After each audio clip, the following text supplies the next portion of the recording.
Now, let me show you a man on a bus, specifically in Nottingham. It's the UKIP leader, as you can see, Nigel Farage, addressing people there, talking about why the UK should leave the European Union. To bully you, to tell you that the end won't be nigh, I leave that to David Cameron and to George Osborne.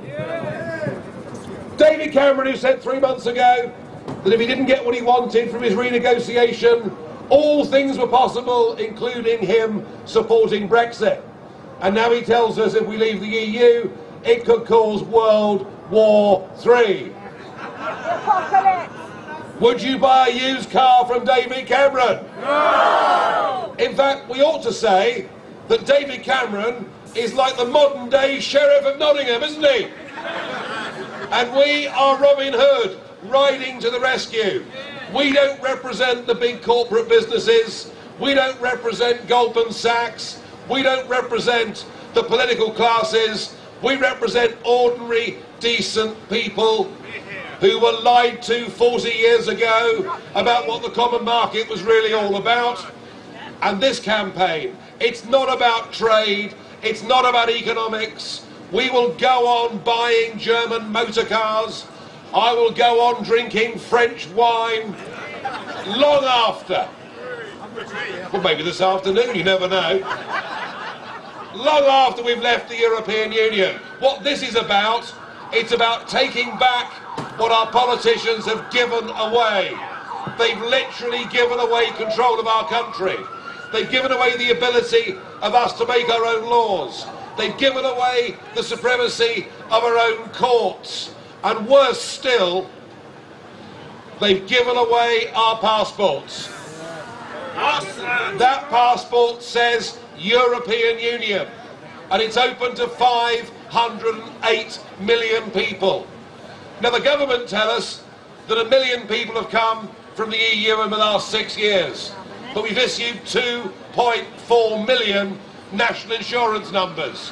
Do you believe the government? No! Do you believe David Cameron? No! Is it time to take back control of our country? Yes! Is it time to take back our British passport? Yes! Is it time to take back control of our borders? Yes! Are we good enough to make our own laws and run our own country? Yes! Are we for Brexit? Yes! So let's bring in our political correspondent Eleanor Garnier, who has been following the UKIP leader Nigel Farage on the campaign trail. A rousing question there. Are we for Brexit? Are people there giving the impression that they were keen to hear what Mr Farage had to say? Very much so. There's a lot of people here who've come out to see Nigel Farage. Were here well before the bus arrived with their placards, with their badges, their rosettes on, all wanting to get a piece of him. And he'll get off the bus now and he will be swamped as people try to have a word with him, take a photo with him, get their placards signed by him. And we were in Dudley earlier this morning near Birmingham in the West Midlands, where Nigel Farage was doing another campaign stop.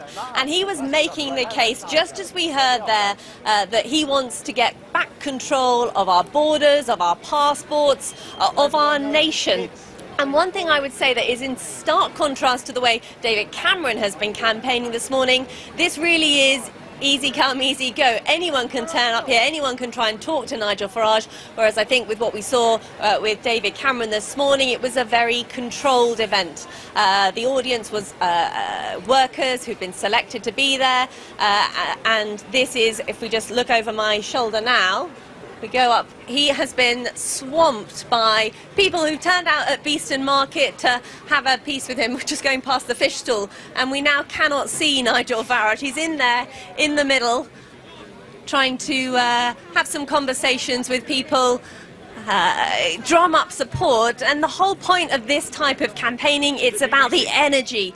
And that's what Nigel Farage was telling me this morning in Dudley. He doesn't care about the big names that are supporting the In campaign. He says they can all go and support the In campaign. He doesn't mind about that. This, he says, is about people versus the political people. So he's saying This is a ground war, and he's very happy to be out and about meeting whoever turns up. And that's why we're seeing scenes like this as he goes up and down the country trying to drum up support and try and entice people to vote to leave. OK, Eleanor, for now, thanks very much indeed. Eleanor Garnier there.